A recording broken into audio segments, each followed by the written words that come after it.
supporting your practice, expanding your practices, bringing new ideas, just giving you that energy to leap ahead now that spring's here, now that things are getting maybe a little bit back to normal. As I said, we've got amazing content for you today, and we've also interspersed it with self-care workouts and events from our Think Tree experts. There's yoga, massage, meditation, spicy tea, and even a facial. Can't wait for that. Anyway, for a start, I would like to welcome Paula. So Paula Pluck is an international teacher of mindfulness. She has thousands of students that she's trained to teach mindfulness across the UK, Europe, US. She's even written 2 books, one of which is really aimed at empowering children. And I love that. So Paula, where would you like to start? Well, I think we should jump in with the, I guess, elephant in the room, which is the pandemic. I think when it comes to how we think and stress, what's happening for us all now is it's vital we keep a hold of our mindset, and mindfulness and meditation help us do that. And the way it helps us do it is our mindfulness helps us be aware of what we're thinking, catch that monkey mind, and then from that space, we're able to take our subconscious thoughts. So maybe I should backtrack a little bit here, because we have about 70,000 thoughts a day, which is a lot of thoughts. And a lot of our thoughts are in our subconscious mind, which is 95% of them. So we're basically riding programs. We're not in control of what we're doing, really, because we're on autopilot. So we're just doing autonomic stuff. So this basically means to interrupt, that 5%'s got a hard job, hasn't it, of our conscious mind. So that's a pretty tough job if we're not going to bring something like meditation to the party, which helps us get into presence, which helps us to get into the present moment now, everyone talks about, which basically just means we're not in the past and we're not in the future. We're bringing all of our direction to the current moment. So like maybe people who are watching might want to put in the chat things that have come up for them with the pandemic, because basically anything that's out of our control creates a stress. So, and of course, the pandemic is a global trauma for everyone. And so we're having personal stuff arising. And we've also got the uncertainty of what the future holds on the outside globally. So we're all in a bit of a tailspin. And the only thing we can do is control our inner world. So our thoughts are golden. What we think about comes about. So it's really important that we sort of go, okay, let me just be mindful. What's happening in the body? What am I thinking? If I'm feeling a bit awful, then it means my monkey mind's taking me off on some eddy, some whirlpool that's telling me I'm not good enough, there isn't enough, I'll never have the right lover, I'll never have the right job. It's all, a bit hopeless. And so what we want to do is take some nice deep breaths and bring that in. And, sort of question, well, wait a minute, this is happening, but I can also behave in this way. So I teach this through the mind-body connection because I think it's the easiest way to do it. So in terms of the mind-body connection, what's psychological is biological. What I think about comes about. So I have a say in my health and well-being by how I think, act and speak, which is a bit like thinking, doing, being. So what we want to do is say, okay, what am I thinking? What's the quality of my thoughts? Are they supporting me or are they taking me down? And, it's hard just to stop a thought. If we've just had a bereavement, if we've just had a redundancy, if we've just had a diagnosis, if, we're in a pandemic, it's hard to just stop a thought. So we have to bring compassionate acceptance to that. And so what we would say here is, I'm not feeling confident about the future. I'm worried about a diagnosis I've had.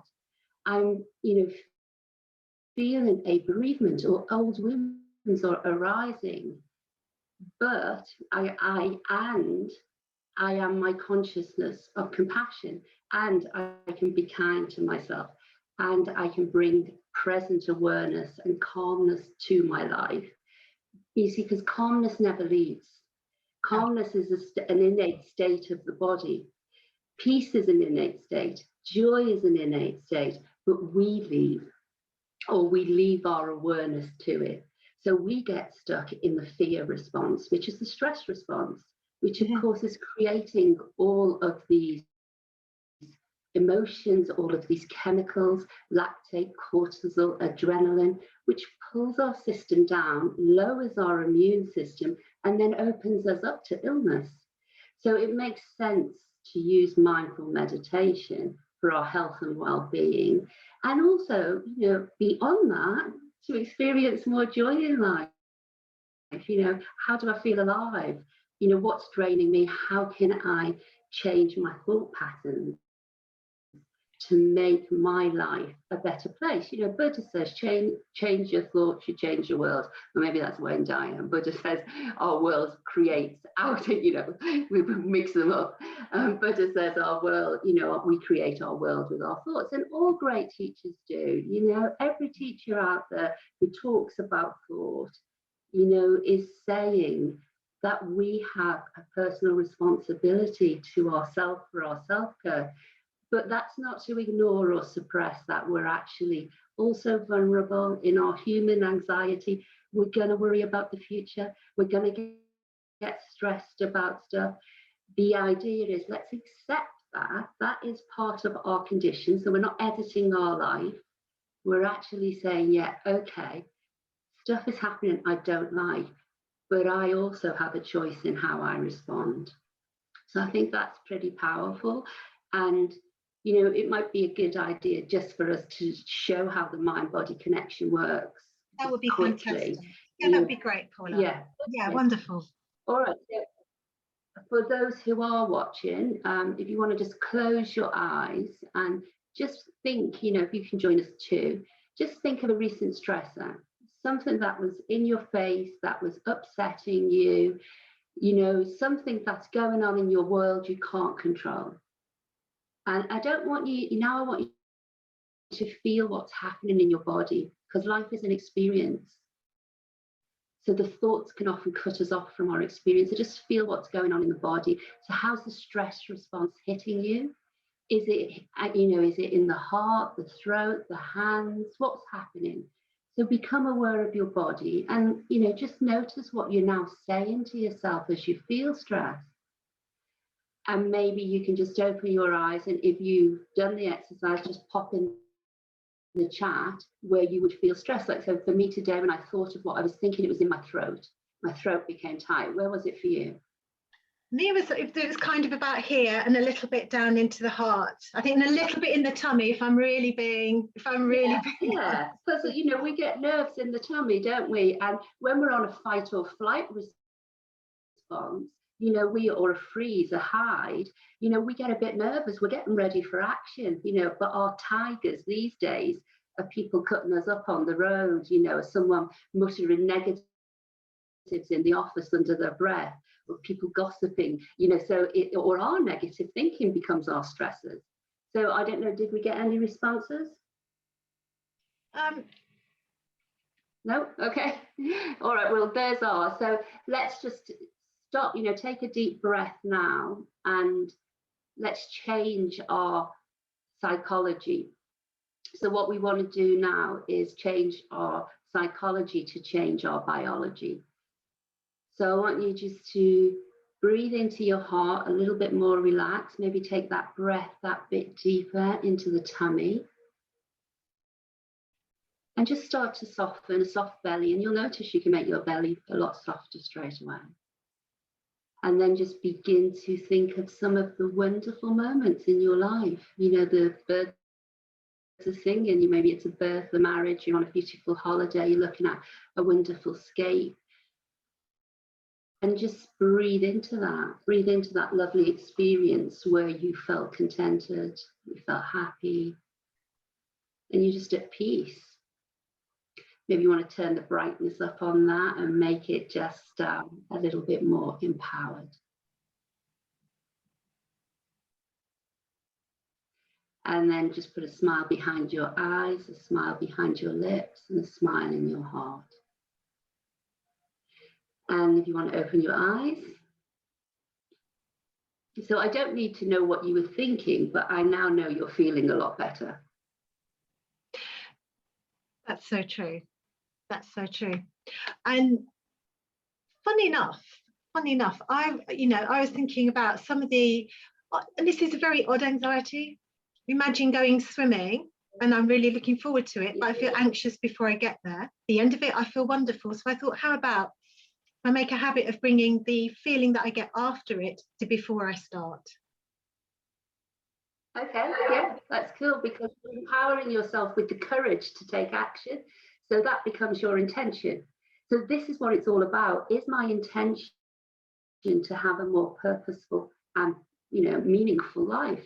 Is my intention to have more contentment? Because I know now what I think about comes about. I know it shows up in my body. And if I keep resending these thoughts, and remember having 60,000 of them a day, 70,000, a lot of them are old programs. So this is where the frustration comes in, because 5% of our minds going, oh, I'm so lucky, I've got this, I've got that, I've got the other. And this 95% is going, oh, but is it going to be all right? So this is where our beautiful practice of meditation comes in. Our mindfulness has shown us where we're getting into a rut with our thinking. Our mindfulness has shown us, oh, actually, that's not helping me. And our meditation takes us into the present moment awareness. So our meditation helps us come to the inner world, to the inner scape. And that supports us so much more, because now we're into what we call the sort of theta state. So that's, our brain waves, our anxious waves are like beta state. Then we start to relax down into alpha state. And then we get into the body's chemistry again. And I think this is really important, because it's not just something woo-woo, the science backs it all up. So there's no messing about today. The proof's in the pudding, as my mum would say, So you literally experience it, and they can test it. So that lovely precious word of yours and your precious human life. Because let's remember, it's lucky we woke up today. We're here. We have opportunity and choice. We have an opportunity to expand in life. And all we are looking at doing is transcending our limited image of ourselves in a personality to a more potential image of ourselves. So what we want to create, we start to change our feelings. We start, because it's the energy that we show up with. When we're in stress, we're separate. We're basically in a clunky body, and that body's defining everything. But when we're open to compassion, when our heart's open, we're actually entering the domain of potential, where what can arise can change, and this is like really exciting. It's like, oh my God, actually I can really change my life. I can stop this unsupported thinking. I'm not judging it, because I know I'm hardwired for it, but I've got a choice, and I'm going to hardwire for love. Now I'm going to go for the relaxation response. Now I'm going to put my thoughts and my energy and my precious life, my precious time, into creating something more beautiful for me, for my family, and for those I love. And of course, it all then pans out in your relationships. So that's pretty beautiful too. Another quick mind-body connection one is think about your favorite food. Close your eyes. Think about tasting your favorite food, and that anticipation, I don't know, is it a curry, is it chocolate? I do this exercise as well with lemons, because when the tang of it makes you salivate, so you can see that that's very tangible. We've got salivation in our mouth. So there is a mind-body connection when we think of our favorite food. So imagine in the movie screen of our life, if we're thinking of our worst fear all the time, if we're thinking of our worst outcome potential all the time, what's happening is we're diminishing our health and well-being with this cortisol. So we want to bring back in the joy thoughts to get us back to balance. So the movie of our life starts getting some oxytocin, serotonin, dopamine, and these are the body's natural opiates toward health and well-being, which obviously is the way to go. So that's what we're looking for. So the benefits of meditation and mindfulness sort of start to speak for themselves. They're reducing stress, they're reducing anxiety, they're increasing focus, which is really important, because this is all knowing what we're focusing on. And I want to, also to backtrack that, it's coming into when we're in this present moment where we're not in the future worrying about what's going to happen, or in the past regretting what did happen. We're actually here right now. We can now bring our choice to now. So this is where affirmations begin to work. They don't particularly work if they're not done with meditation and mindfulness in presence. So I can now trust in myself. Because of course your personality is going to argue with that. I'm confident and wonderful. Get lost, you're not. It's like you've got this little mind, but that's going to happen. I'm going to conquer the world. And then you have this little voice. I don't think you are. Are you sure? Not you. So you have this internal argument, and all we're asking for is an opportunity through using meditation and mindfulness to pause the monkey mind, to pause the fear mind, and just give yourself a little bit of a holiday for the mind and go, okay, I know that all that painful stuff's going on, but I'm going to use my imagination for a minute now. I'm going to imagine the best possible outcome. Martin Luther King, I had a dream. Gandhi, be the change you want to see in the world. They were being the fear in the world. They were being the potential in the world. And it starts with us. Be the potential in your own world. Be the person who inspires you in your own world. Be your best cheerleader, because it can only be with you, because transformation comes from within. So it has to start with you. All the people who love you around you can't do it for you. They can be cheerleaders, they can hold you, but it's up to you. You're the person who makes the change. You're so right. You're so right, Paula. And I think it's the whole idea that we have the ability to rewire who and how we are, and that power totally belongs to us. Yeah. And once we make a decision that actually I would like to use my imagination, and I can imagine something different, and it's okay for me to imagine something different, that's when the magic really starts to appear. But if we were to take this work, so that's great for me, that helps me, but how can we take this work out into the world and actually help people, maybe in their workplaces, maybe in schools? How can we do that? Right, well, there's loads of ways. Practical, experiential. So in SMARTfoundations, my company, which is an Institute of Mindful Wellbeing, we basically offer different teacher trainings. They're mini businesses in a box. So you come and do the teacher training with us, and we give you either 6 coaching sessions, 9 coaching sessions. Each package comes with a different level of coaching sessions.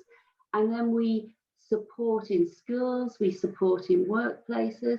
So you take these ideas and you run the programs in each of the arenas.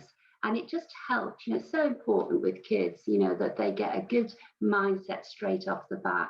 I was chatting to you last night, and I said I'd listened, and heard about a young girl who had said to her parent, is my life ruined because of the pandemic? Because what the child had been hearing on the radio is, oh, it's all gone wrong. Will kids ever catch up?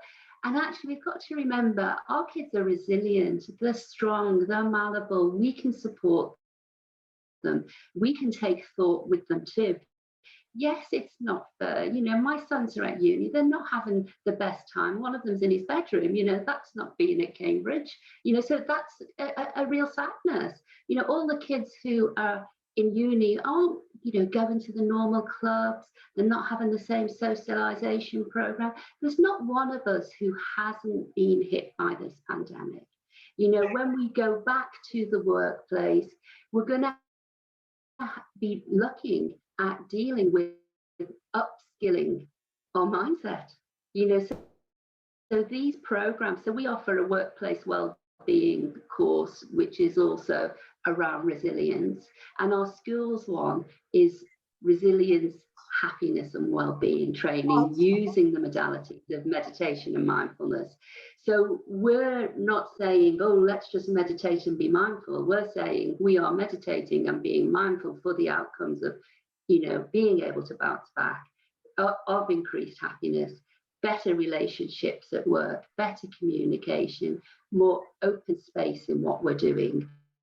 So yeah, have a little look on the website if you're interested in, if you're whether you're a naturopath, a yoga teacher, a massage therapist. I think whatever you're doing, if you are a mentor to people and are in service in your work, then these programs you can bolt on to your already good skills you have, and you have an audience available to take them to, your current audience. So that's certainly a way you can do that, and you don't have to come to my company. There's loads out there.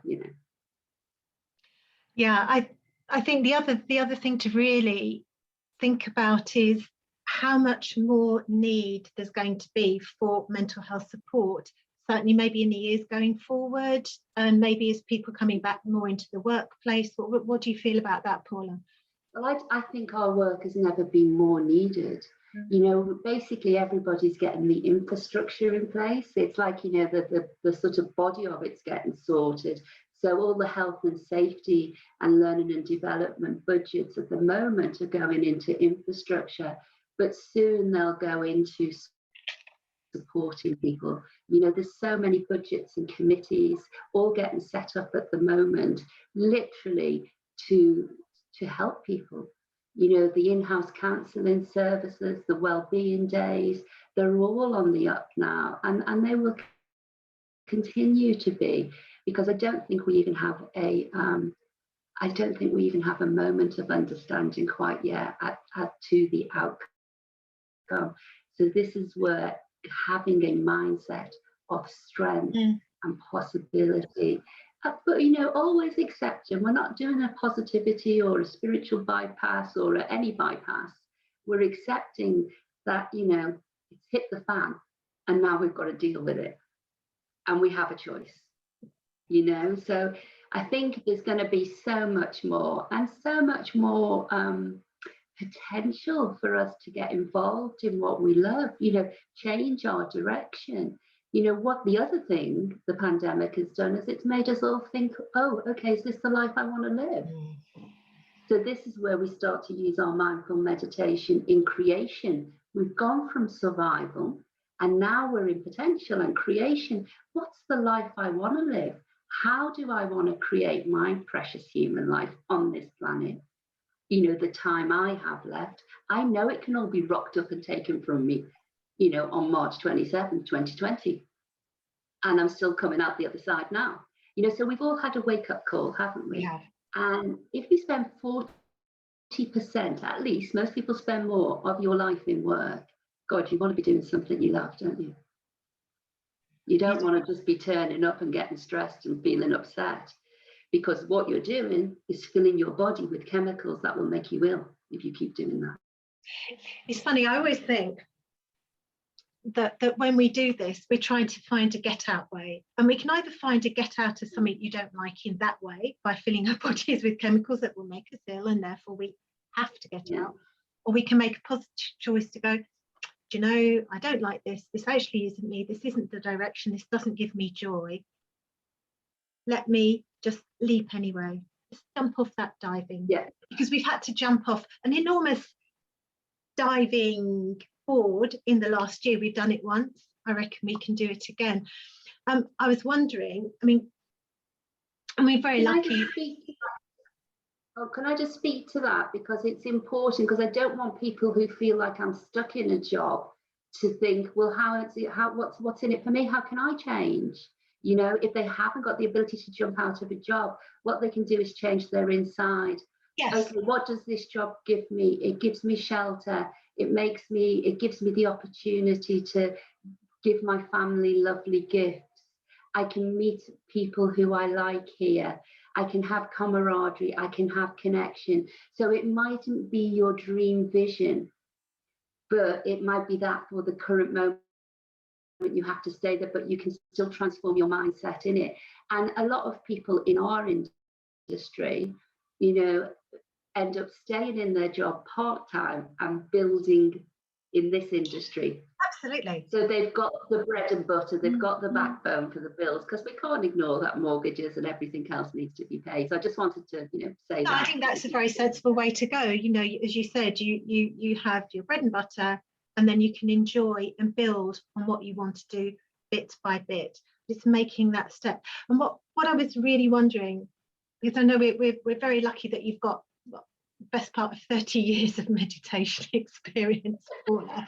And you know, there's not that many people with that experience around in the mindfulness field. Well, there are lots of people, to be fair, but your experience is so broad and so wide that I wondered if you had the time just to take us through maybe a mindfulness practice that would give people a little test, a little taste.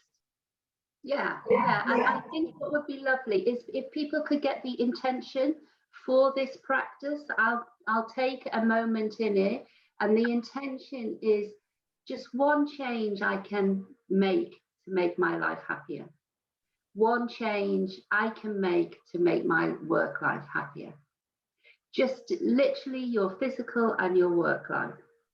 Okay, so I know we haven't got that much time, but we'll give it a go. So I'll invite you to just close your eyes, just be aware of your breathing. Become aware of your body and your posture. Notice what's on your mind. And you can just let that go for the moment and breathe a little more deeply into the heart.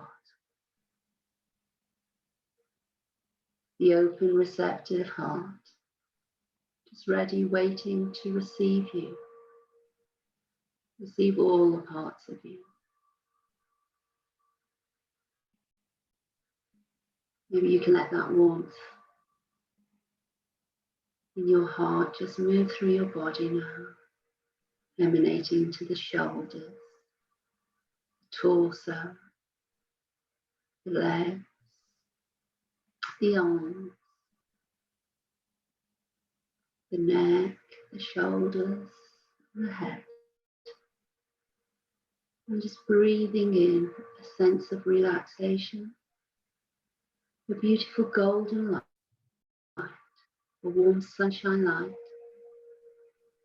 And the sun has no favourites. It can be helping to sprout life in nature, whilst orbiting galaxy. So it is there and it just is. And you can tap into this warmth and potential. Just ease in with an open heart and compassion.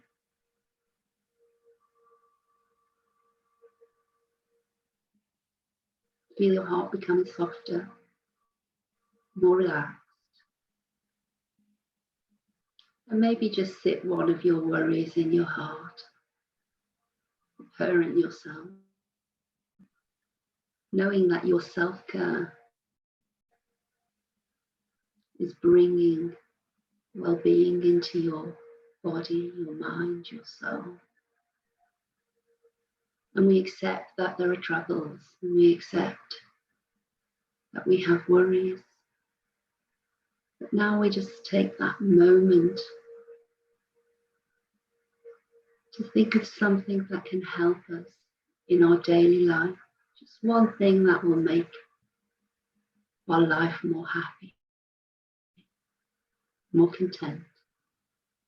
So the inquiry is one way I can make my life more happy.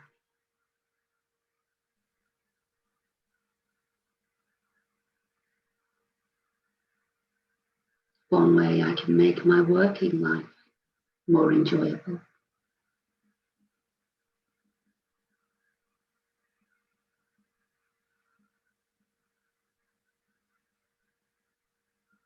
Just breathe into that wisdom of the body, wisdom of the heart and the mind.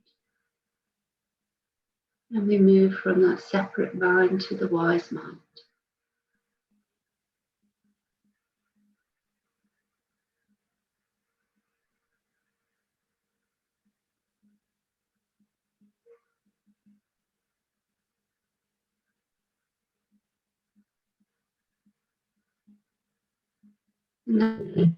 Now let's just take a nice wave of relaxation, a lovely deep breath from the top of your head to the tips of your toes. And just feel warmth and peace radiating through the body, every cell, every atom being healed and renewed under the light of your awareness and compassion. And just allow everything to soften with a smile behind the eyes, a smile behind the lips, and a gentle feeling of well-being emerging. And just hold that gentleness, that tenderness for yourself, that kindness as you go into your day, about your business. Just giving yourself a little bit of distance. And whilst you're in this more relaxed state, I'd just like to share a little STOP acronym with you. So STOP stands for just stop what you're doing, take a few deep breaths. That's the T. O, observe your mind and emotions. And P, proceed with choice. So if we stop every hour and check in, maybe we can bring ourselves, anchor ourselves back to this present moment. And that's why we do this work. To connect again to our own inner power, the love we have. Okay, and when you're ready, if you gently open your eyes, that would be lovely. Ah, that's lovely. Thank you, Paula. You're welcome. Set me up for the rest of the day. Thank you very much.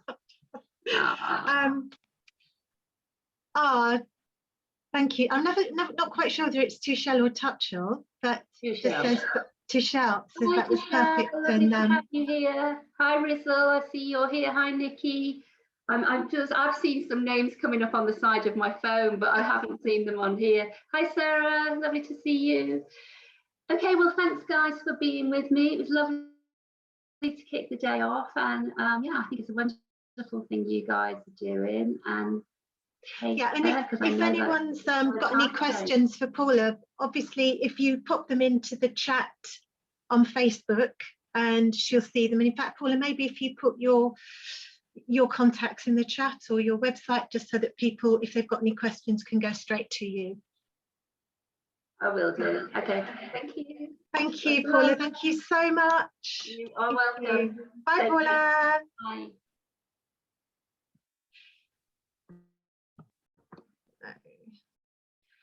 So we're just going to go back on a pause, and we will have Pam Harris with us in about 10 minutes time to do some really wonderful, fantastic yoga stretches. So join us back then.